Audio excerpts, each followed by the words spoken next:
Las autoridades rastrearon sus movimientos por varios estados de México y Estados Unidos, hasta que en este inicio del 2025 se logró su detención de acuerdo a lo informado por la Fiscalía del Estado. Tras su captura, ambas personas fueron trasladadas a nuestra entidad, donde enfrentarán cargos por el homicidio de este pequeño, casi 30 años después. Conocido como el niño del contenedor, Dylan Randall Mercado González sufrió una de las muertes que más ha perturbado al país. Y es que fue maltratado y le quitaron la vida. Su propia madre biológica y su padrastro fueron los responsables, quienes posteriormente a este hecho se dieron a la fuga y permanecieron fuera del radar policíaco durante 25 años. El caso llegó incluso al popular programa Casos de la Vida Real, conducido por la fallecida Silvia Pinal, quien en aquellos años especificó que ese capítulo se transmitía especialmente con motivo de darle difusión al crimen, considerando que los principales sospechosos se encontraban prófugos de la justicia. Así que hoy, casi 3 décadas después, la historia ha retomado visibilidad gracias a una impactante noticia. La imagen de la pareja detenida se ha viralizado en redes sociales, causando un fuerte enojo, una fuerte indignación, no solo por el tardío arresto de los responsables, sino porque resulta imposible no recordar al pequeño e indefenso Dylan. Un niño de escasos 4 años, víctima de violencia doméstica, amedrentado en su propio hogar, castigado y cruelmente desvivido por quienes se suponía debían protegerlo. Su cuerpo terminó siendo abandonado en un contenedor de basura en Aguascalientes, cuyo descubrimiento dio inicio a esa fatídica historia, pero todo se remonta al 12 de noviembre del año del 99. En esa época, un hombre que se dedicaba a recolectar basura tenía su ruta perfectamente bien establecida. Solía hurgar en los contenedores para sacar cartón, botellas de plástico o latas de aluminio, cualquier cosa que pudiera ayudarle a conseguir algunos pesos.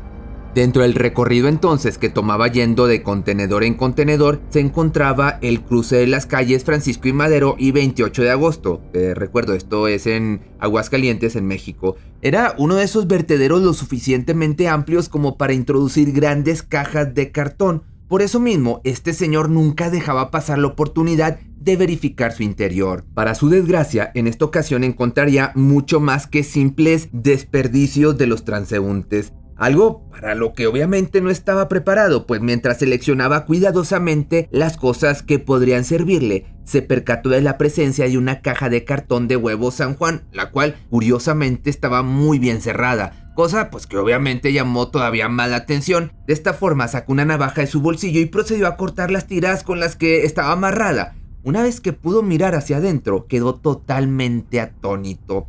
Y es que ante sus ojos se encontraba un pequeño cuerpo manchado de rojo. Era una persona indefensa, entonces en aquel punto desconocido, cuyo cuerpo reflejaba la cruel forma en que había sido tratado antes de perder la vida. El hombre, aunque bastante perturbado, finalmente pudo volver en sí y llamar a las autoridades. No pasó mucho tiempo antes de que el área fuera acordonada, rodeada de gente curiosa y por supuesto los periodistas de la época, mismos que 25 años después darían el seguimiento de la nota con datos sumamente impactantes.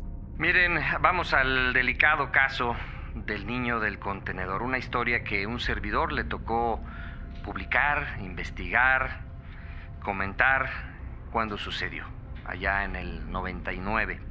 Mucha gente que pues no había nacido, está siguiéndonos, incluso gente que trabaja, colegas que trabajan en el medio periodístico, pues no les tocó, no, algunos eran muy jovencitos, otros pues incluso no habían nacido, y pues debo decirle a usted que la noticia que dimos a conocer el fin de semana es que el del niño del contenedor, aunque algunos lo empezaron a manejar como pues el asesino, según las pesquisas que en su momento informamos hace ya muchos años, es el que aparece ahí en la gráfica, el hombre. Es el asesino, es el padrastro de esta criatura, y la mujer, la mamá. La mamá que, como se puede apreciar en la fotografía, pues, digamos, cayó, toleró, influida por intimidación, por lo que usted quiera, por complicidad, pues, el homicidio lamentable de esa criatura que aparece ahí en la parte inferior. Seguramente por el resto de su vida este hombre, que descubrió el pequeño cuerpo, tuvo en su mente la desgarradora imagen tras abrir la caja de cartón. El niño estaba envuelto en un mantel con adornos navideños. Llevaba puesta una playerita con dibujos de la película 101 Dálmatas y junto a él había una navaja manchada de lo que parecían ser restos de sangre. Por desgracia, para esta víctima de la crueldad humana no existiría un descanso en paz, no solo por el hecho de la inservible investigación derivada de su homicidio, sino porque tendrían que pasar casi 2 años para que finalmente uno de sus parientes pudiera reconocerlo. De momento, el niño, no tenía identidad. Nada se sabe de él salvo los perturbadores datos extraídos de su necropsia. Tenía apenas 4 años de edad y en su cuerpo se dibujaba un mapa de que lo habían hecho sufrir, comenzando por sus pequeñas muñecas, cuyo alrededor se encontraba marcado por las cuerdas que muy seguramente le apretaron con fuerza para mantenerlo inmóvil. Además, en brazos, piernas y el resto de su cuerpo presentaban moretones en procesos diferentes de su temporalidad, como si unos hubieran sido hechos hacía poco, mientras que otros pues ya casi desaparecían, algo que había sido constante en su vida. Con estos datos también solo se podía visualizar el estilo de vida tan violento que llevaba, pero ¿quién fue capaz de hacerle semejante barbaridad? ¿De dónde venía este pequeño? Pues resultaba difícil el hecho de creer que sus propios padres fueran los responsables, en especial debido al resto de la información extraída de su autopsia. Datos inauditos e increíbles, por cierto. Por ejemplo, para que te des una idea, la causa de su fallecimiento: un traumatismo craneoencefálico, traumatismo raquidular cervical y estallamiento de vejiga. Sin duda alguna, víctima de un nivel de violencia extremadamente doloroso, brutal. Pero una vez que los medios de comunicación difundieron la noticia, la gente quedó atónita ante los hechos, y pese a que en un principio no se tenía ni la remota idea de cómo había llegado ahí ese niño, poco a poco comenzaron a surgir algunos testimonios que podían dar un panorama más amplio y pistas sobre la persona sospechosa. La señora Luna Gallegos fue la primera testigo en aportar información, relatando a las autoridades que escasos minutos antes de las 8 de la mañana de ese 12 de noviembre vio como un hombre salió de un taxi cargando una caja de huevos San Juan, misma que posteriormente depositó en el contenedor de basura. Esta mujer era una trabajadora que se dedicaba a limpiar las calles de esa zona y, dado que se encontraba justo en medio de sus labores, no le dio realmente importancia. Más adelante se sumó el testimonio de un taxista. Este trabajador llamado Jesús Muñoz Macías había caído en cuenta de que ese día él mismo había trasladado a un tipo que llevaba consigo la tan famosa caja de cartón, comenzando la carrera exactamente en la central camionera. El pasajero le dio órdenes específicas de dirigirse hacia la calle 28 de agosto, misma donde se ubicaba el contenedor de basura. Así, gracias a ambos relatos, se pudo proceder a realizar un retrato hablado, dando como resultado la imagen de un hombre de aproximadamente unos 35 años de edad, delgado y de alta estatura, convirtiéndose inmediatamente en el primer sospechoso de esta barbarie. Igualmente se realizó una especie de boletín de búsqueda con el rostro del menor, explicando sus rasgos y señas particulares. El objetivo se centraba en encontrar a su familia o algún pariente que pudiera reconocerlo. Para lograrlo se procedió a difundir su carita en todos los canales de noticias, pidiendo la colaboración de la ciudadanía en general. Por desgracia, aunque los días transcurrían y el boceto de la cara del menor se popularizaba, nadie parecía saber algo al respecto, dejando así a las autoridades en la difícil decisión de enviarlo a la fosa común, en caso de que definitivamente no surgiera ningún reclamo del cuerpo. Fue entonces que, como otra estrategia de búsqueda, se optó por solicitar ayuda a uno de los programas más vistos en aquella época, que, como te decía al principio, era el de Silvia Pinal, llamado Casos de la Vida Real, que seguramente si eres de México lo ubicas. En otros países, pues no sé, pero aquí en México fue realmente muy famoso. Las autoridades del estado de Aguascalientes nos enviaron este trágico caso que veremos ahora. Nos piden que colaboremos con ellos para aclararlo.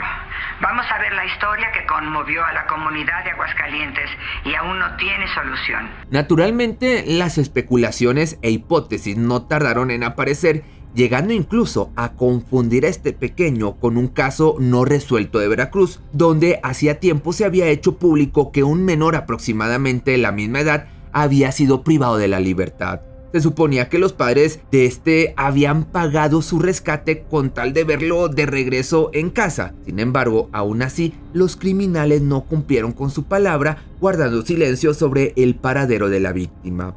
Y aunque también existían algunas posibilidades de que se tratara de la misma criatura como te platico, un examen de ADN desmintió la hipótesis, dejando nuevamente a ambos casos en el principio, o sea, sin una resolución próxima.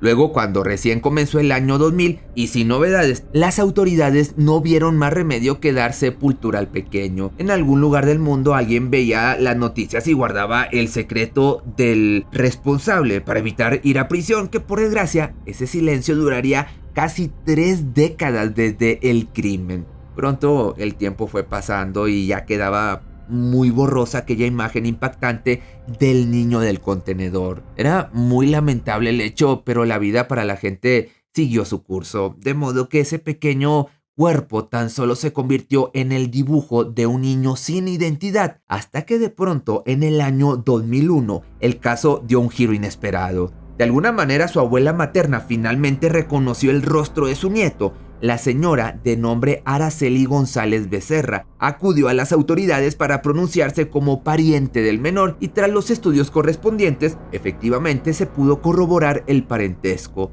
Casi 2 años después se estaba dando identidad al fallecido. Se llamaba Dylan Randall Mercado González, un niño con una historia familiar bastante complicada y desgarradora. La identidad del niño fue confirmada hasta el año 2001 por su abuela, Araceli N., a través de pruebas de ADN, dando a conocer que se trataba de Dylan N., señalando además que desconocía el paradero de la madre y el padrastro del pequeño.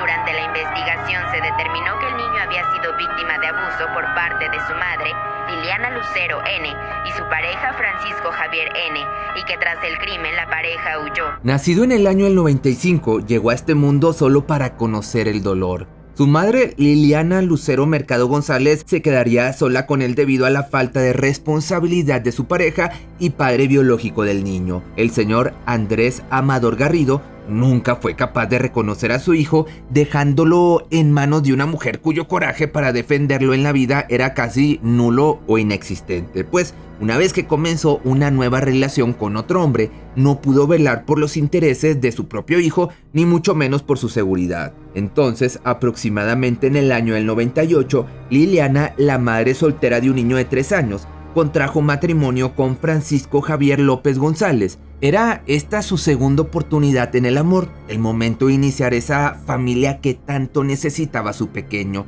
Quizá la figura de un hombre en casa podría sustituir el amor paternal que se le negó al nacer. Sin embargo, esas solo eran ideas inalcanzables, pues el pequeño Dylan no caería en las manos de un hombre bueno, sino de uno con bastante rencor e ira dentro de sí. Y aunque Francisco y Liliana sí soñaban con tener una familia, el pequeño no formaba parte de la ecuación, sino únicamente los hijos propios del matrimonio que llegaron poco después, poniendo a Dylan en una posición desgarradoramente dolorosa, recibiendo un trato diferente al que se le daba al resto de sus medios hermanos. Así pronto en la familia ya eran 6 integrantes, el matrimonio, 3 hijos propios y Dylan, quienes mientras residían en Puebla llamaban mucho la atención por la evidente diferencia que hacían entre los niños de la casa. Especialmente la abuela materna de Dylan sabía por el infierno que pasaba su nieto, motivo por el cual quiso empezar una lucha legal para obtener la custodia. Desgraciadamente, el DIF no lograría hacer nada al respecto, dándole la oportunidad a la pareja de huir hacia Zacatecas, desapareciendo por completo para luego cometer esta barbaridad que ya sabemos, cobrando la vida de un niño de apenas 4 años. No obstante, antes de que Liliana y Francisco salieran del radar, dejaron suficientes pruebas de maltrato con las que se pudo reconstruir esa triste vida que le dieron a su hijo, pues una vez que se logró identificar el cuerpo, salieron a relucir algunos testimonios de quienes guardaron silencio ante el maltrato infantil tan evidente que se perpetuaba al interior de la casa de los Mercado López. Esta fue principalmente la señora Araceli que dio su testimonio, pero también se sumaron otras historias de terror contadas por vecinos y de hecho un ex socio del mismísimo Francisco, el señor Dionisio Pérez, que gracias a estas personas se hizo pública la violencia ejercida en contra del menor.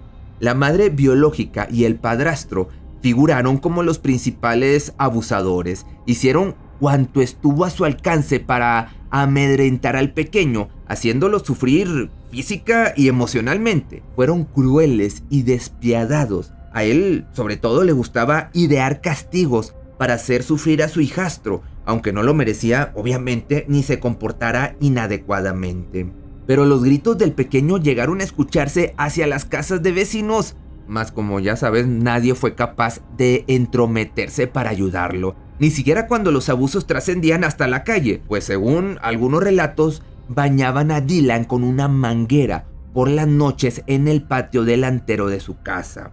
Y por si esto no fuera suficiente, a semejante castigo también se sumó otro que dejó perplejos a quienes seguían el caso de cerca, ya que presuntamente obligaban al menor de edad a arrodillarse sobre piedras para luego hacerlo que sostuviera objetos pesados por largos lapsos de tiempo, que tal vez su único error fue no haber nacido como producto del amor entre Liliana y Francisco, sino tener otro padre del cual nada se sabía al respecto.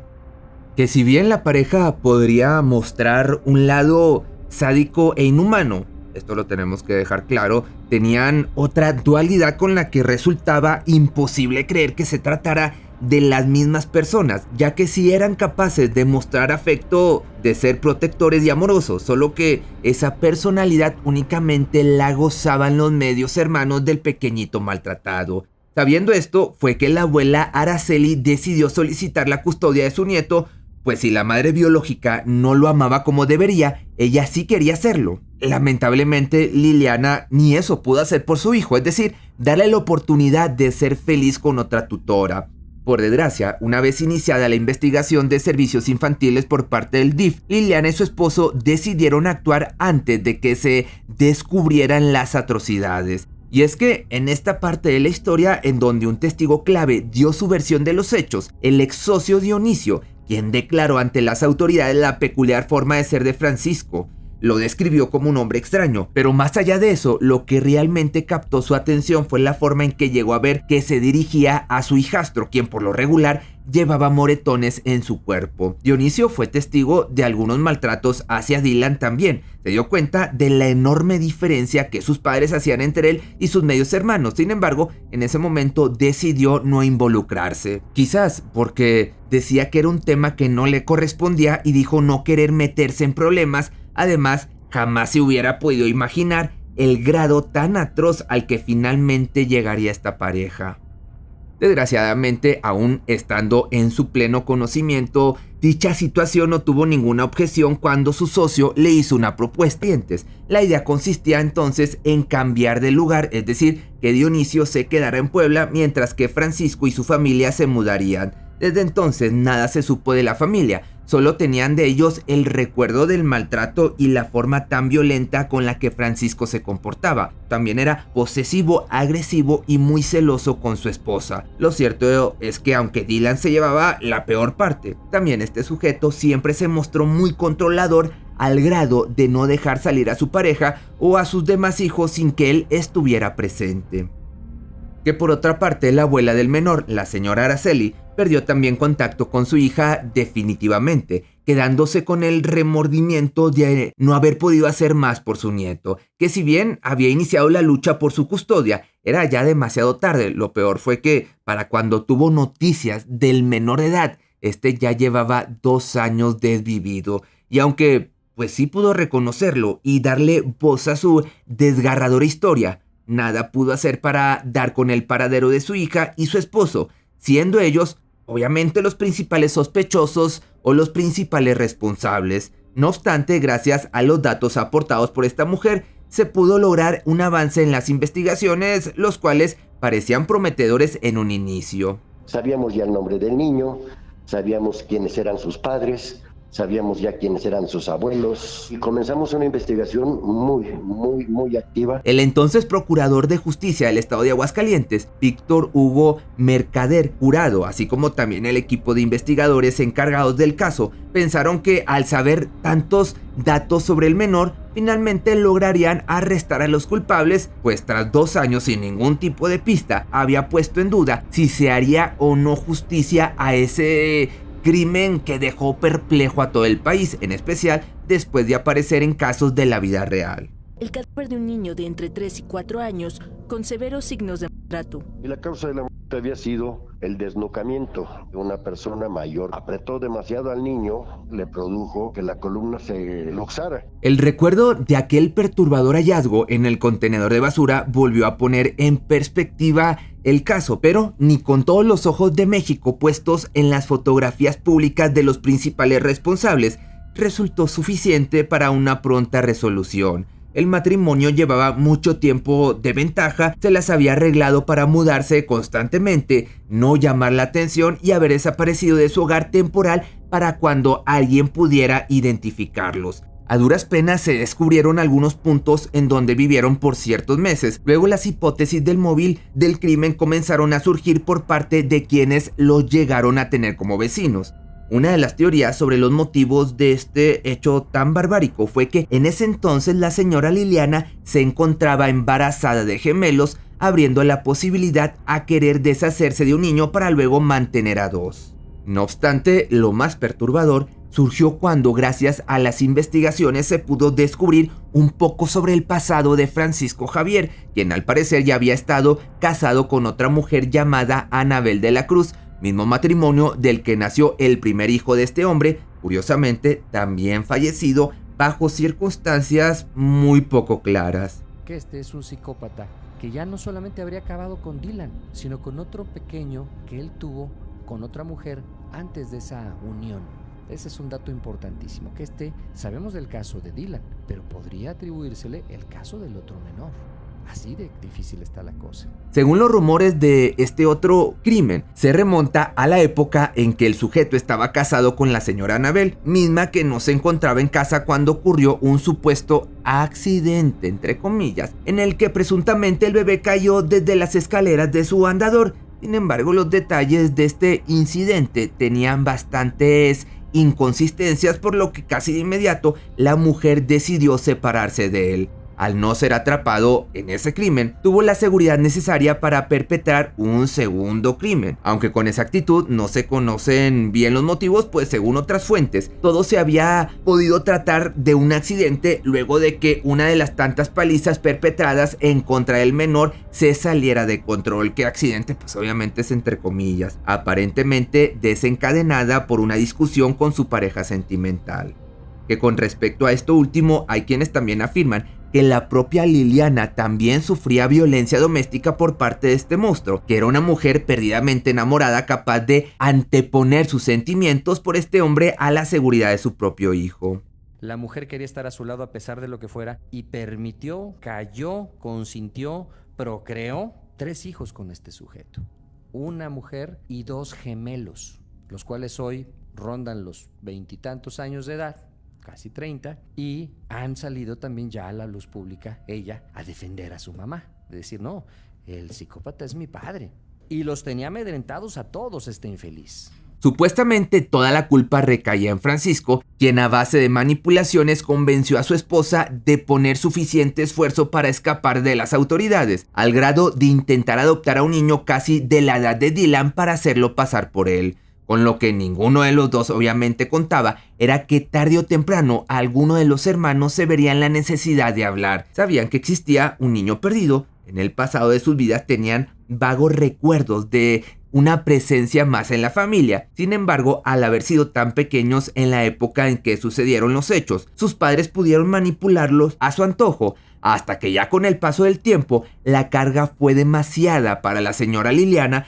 quien tomó la decisión de sincerarse con sus hijos y decir la verdad sobre lo que había sucedido con aquel pequeño. Que la conciencia de las personas que participaron en ello les movió para poderlo externar. Era un secreto a voces dentro de la familia. Niños que nacieron después del homicidio en ese seno de esa familia, si se le puede llamar así, hoy son hombres, mujeres, que saben de esa historia porque de alguna manera la mamá les platicó.